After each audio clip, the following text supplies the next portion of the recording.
Hello, mapagpalang araw po sa inyong lahat, mga ginigiliw na mga taga-subaybay. Nandito na po tayo ngayon para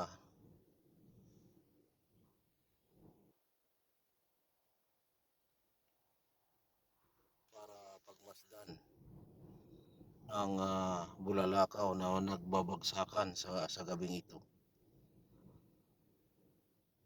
Oras ngayon dito po sa lugar na ito ay malapit na po mag-alas 12 ng gabi. Hindi ko po alam bakit nandirito po ako. Talagang pumunta po ako dito. Dinala po ako ng aking mga pa upang magbablog. Pero bago po ang lahat, mga minamahal na mga kadong sir, pwede bang maglambing po sa inyo? Paki-subscribe po, paki-follow ang bidyong ito dahil ang itong bidyong ito na ay napaka-importante. Tayo po ay mag-abang ng bulalakaw sa gabing ito. At ang bulalakaw na ating pagmamasdan sa gabing ito, mga minamahal na mga taga-subaybay, ay ito po'y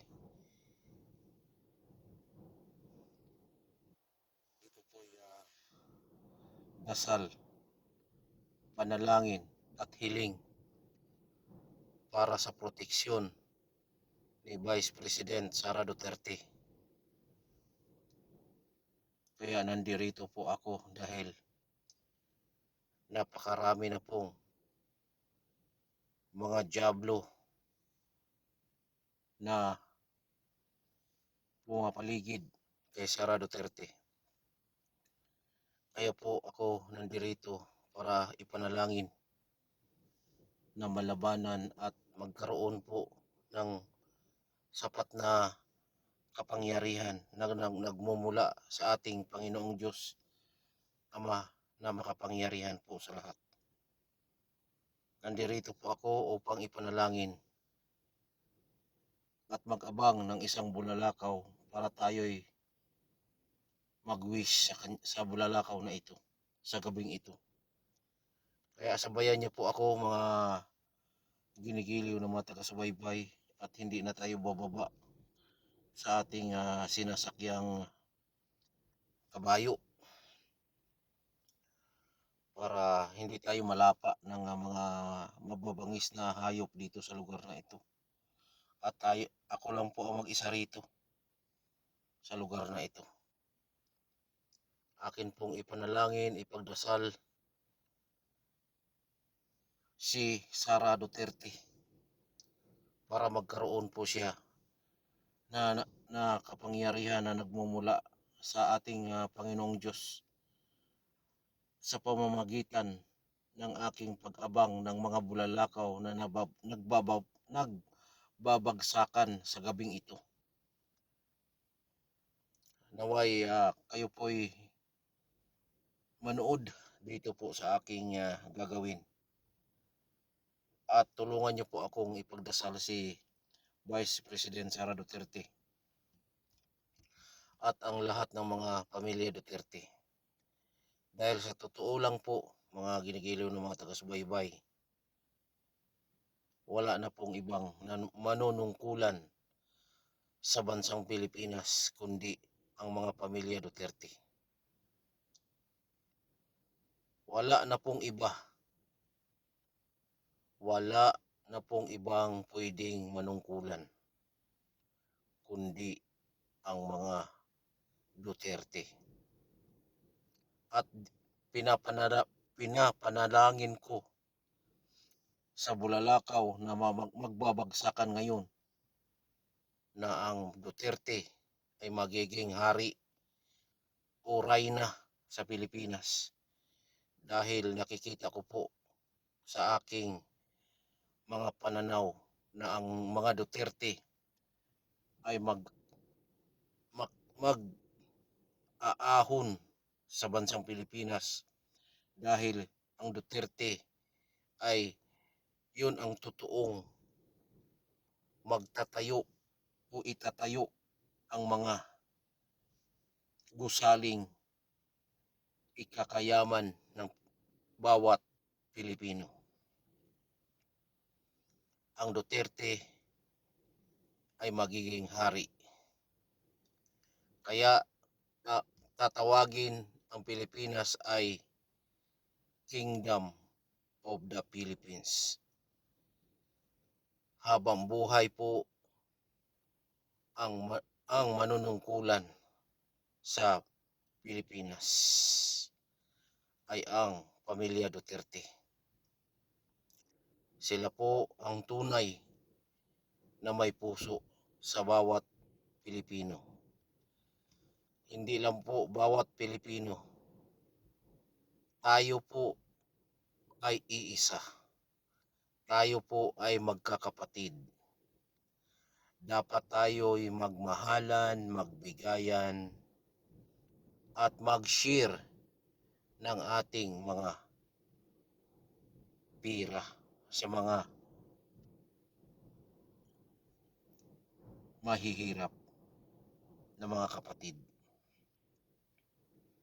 Kaya umpisa na po natin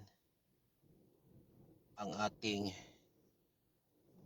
pag-abang ng mga bulalakaw na nagbabagsakan, nagmumula sa langit.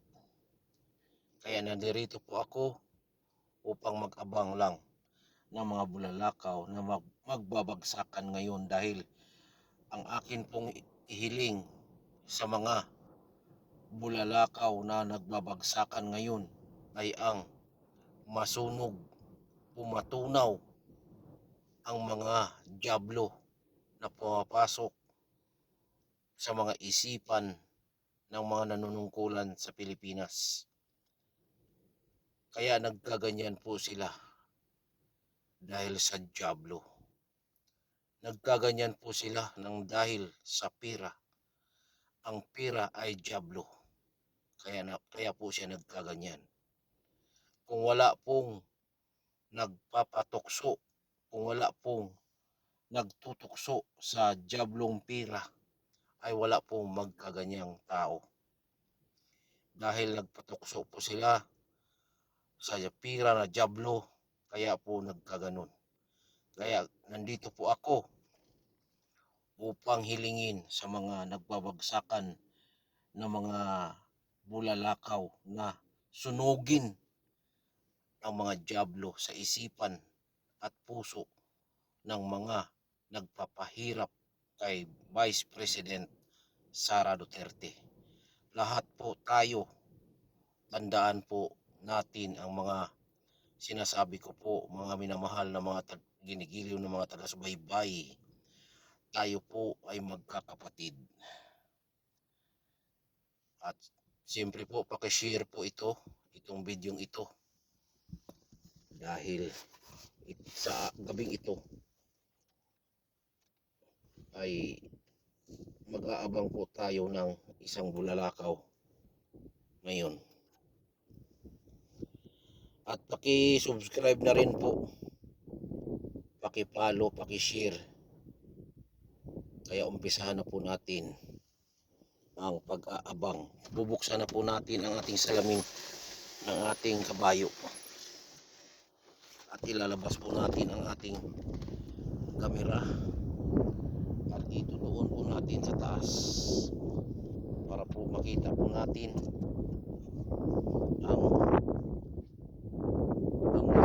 nagbabagsakang mga ulap na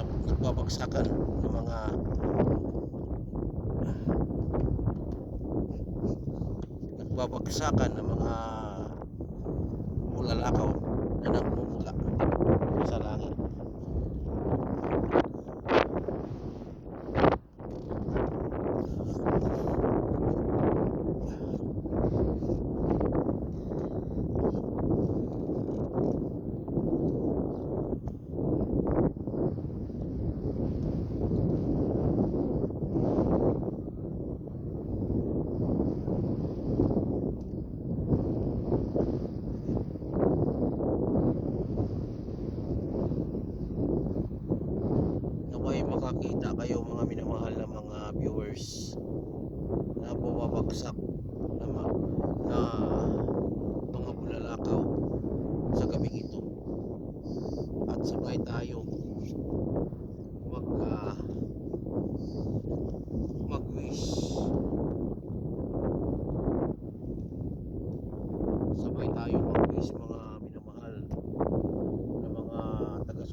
natin. Kung makakita po tayo ng mababagsak na bulalakaw, ay sabay po tayong mag-wish para sa ating Vice President Sara Duterte at lahat ng mga Duterte, at lalong lalo na po kay former President Rodrigo Roa Duterte na makalabas na po sa dahig.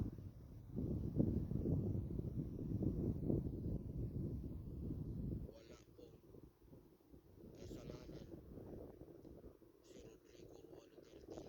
Rodrigo Roa Duterte. Kailangan po makalabas na po si Rodrigo Roa Duterte.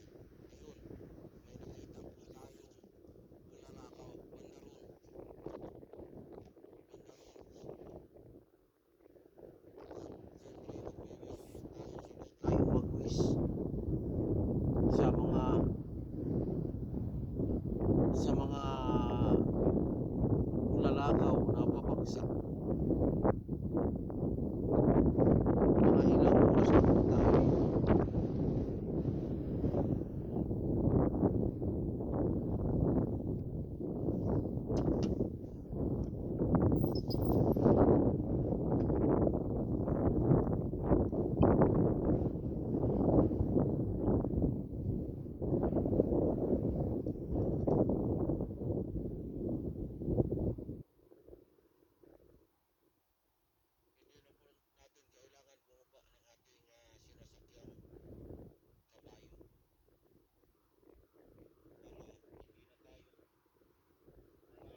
sa kanya.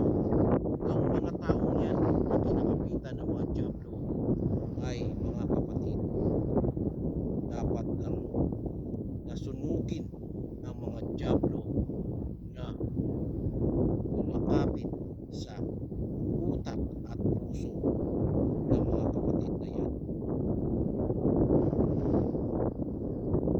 May panahon pa po na magbago dahil ang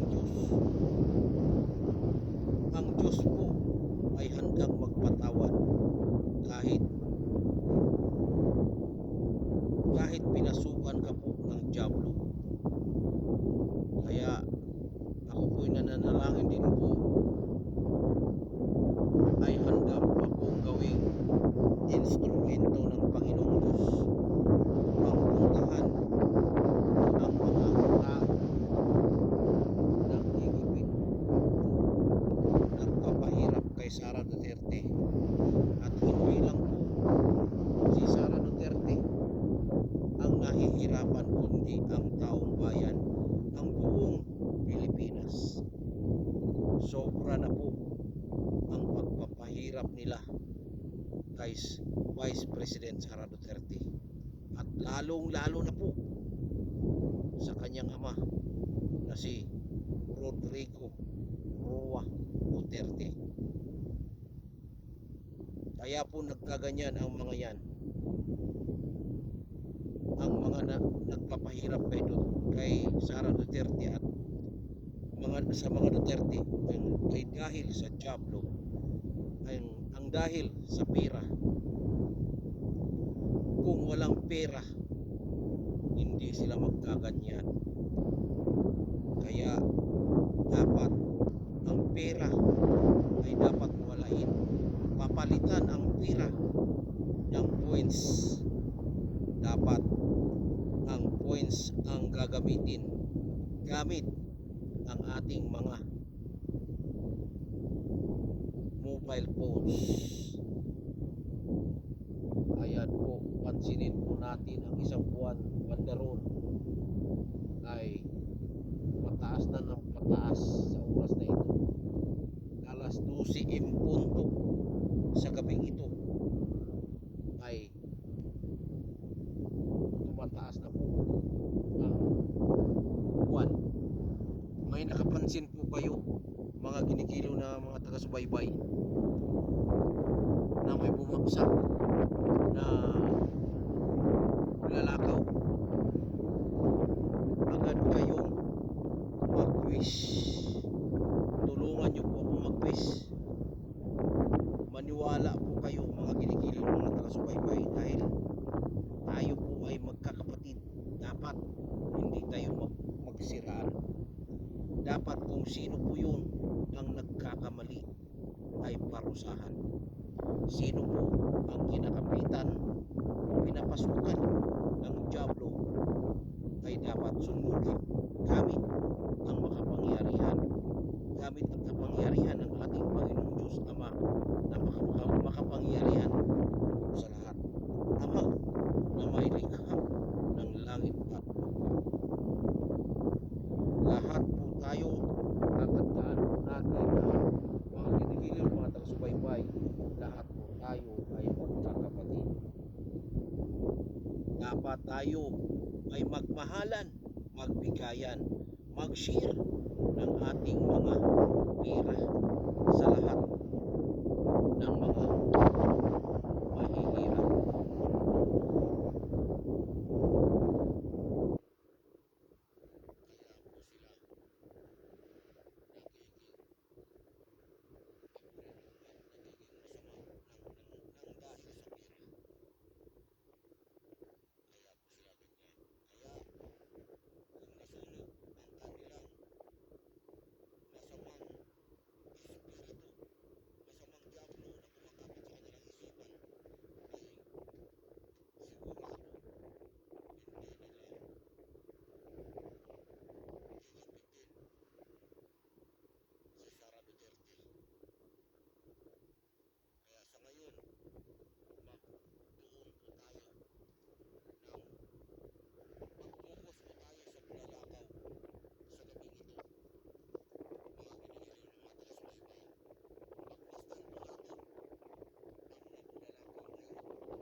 natin ang kalangitan.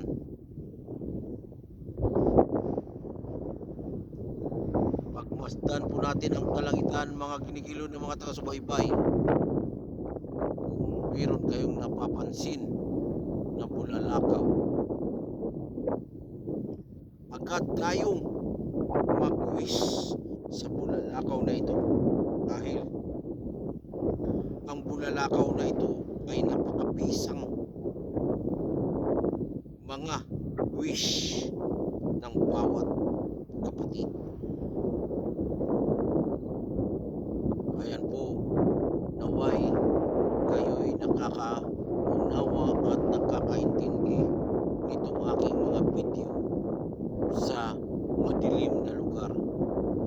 At dito natin makikita ang mga bulalakaw na nagbabagsakan. Bakit po tayo nandirito? Upang suportahan ang taong matino, ang taong may puso, ang taong nagsisirbisyong totoo ng bayan. Kaya ako po'y nananawagan sa ating may likha, sa ating Panginoong Diyos, na parusahan, sunugin ang mga dyablo na kumakapit sa mga isipan na nagpapahirap kay Vice President Sara Duterte. At hindi lang po yan yung nagpapahirap kay former President Rodrigo Duterte. Kaya nandito po tayo, mga kinikilan, mga taga-subaybay. Pansinin po natin ang kalangitan. Pansinin po natin ang gabing madilim. Nandito po ako upang pansinin ang bulalakaw.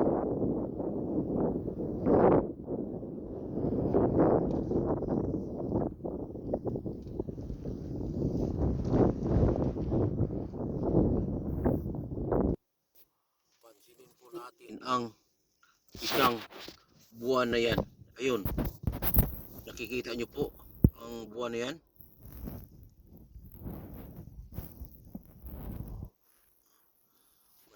Masyadong malabo ang buwan na yan. Ayan po, pataas na ng pataas ang buwan.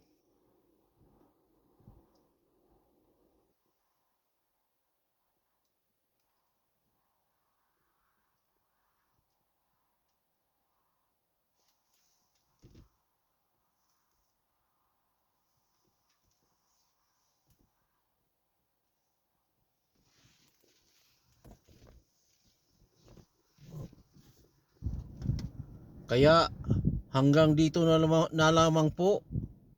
Sana po inyong i-share ang video na aking ina-upload sa araw na ito. Ito po'y panalangin, dasal at hiling sa mga pamilya Duterte. Dahil ang Duterte ang totoong may puso at totoong naglilingkod sa bayan sa buong Pilipinas. Ako po ang inyong lingkod, Dong Sir Adventure po. Naway inyong naunawaan na intindihan. Bago po ang lahat, bago po ako magtapos, paki-subscribe, paki-follow, paki-share, at huwag mag-skip ng ads. Baka tayo'y makatulong sa kapwa natin mahirap. Hanggang sa muli nating mga videos na kaabang-abang. Ito po ang aking masasabi. God bless us all sa ating lahat. God bless sa ating mga kapatid na nakikinig, nanonood. Maraming salamat po, hanggang sa muli.